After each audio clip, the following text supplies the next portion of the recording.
Hey y'all, this is Jimmy from Home and Creek Outdoors. We got 2 squirrel skins.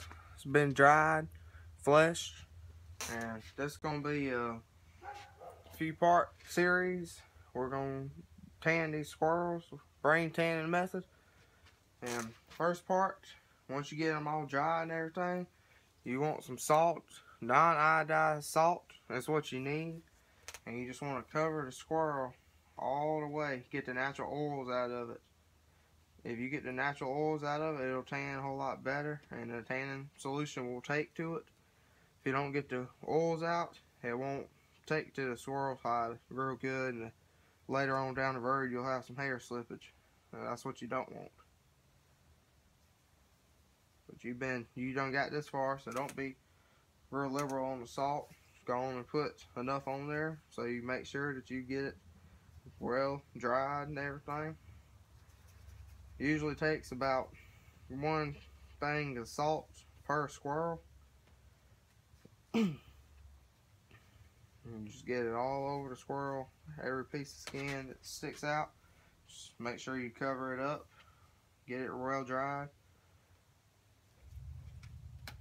And this squirrel didn't even take the whole thing of it, but it's already dry, so some of the oils have already came off of it. So you leave this on here for a few days, and once you leave it on here for a few days, most of the oil should come off. But you can also do this before you dry them, and not even dry them at all, just dump salt on them, and that'll finish the process before you even have to dry them, and then you can just go straight into tanning them once they are completely salted down. And if you do it that way, then you want to dump salt on it for 1 day, and next day you want to come back and scrape all of that salt off, because all of that salt will be dried up with moisture already. So you want to come back, scrape all of that salt off, and then add another coating of salt and leave that on here for about 3 or 4 days. And after that, it should be longer. It should be ready. And once it's ready, you can tan it using commercial tanning formula, or you can use brain tanning method, and that's what we're going to be using here.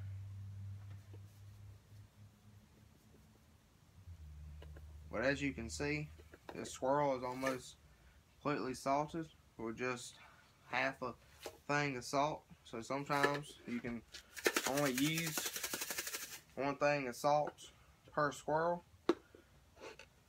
If you're doing the other method, that's what you want to do. You want to use, it'll probably take about 1 can of salt for all your steps.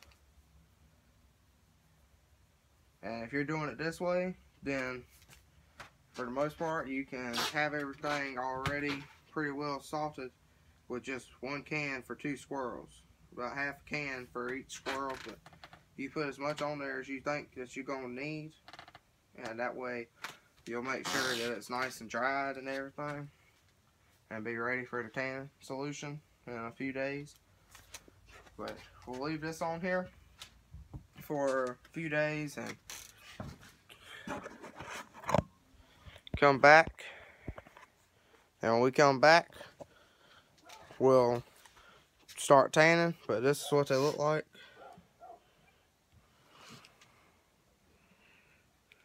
Right there. And then there's the other one right there. We'll get that done in a few days and come back and start tanning.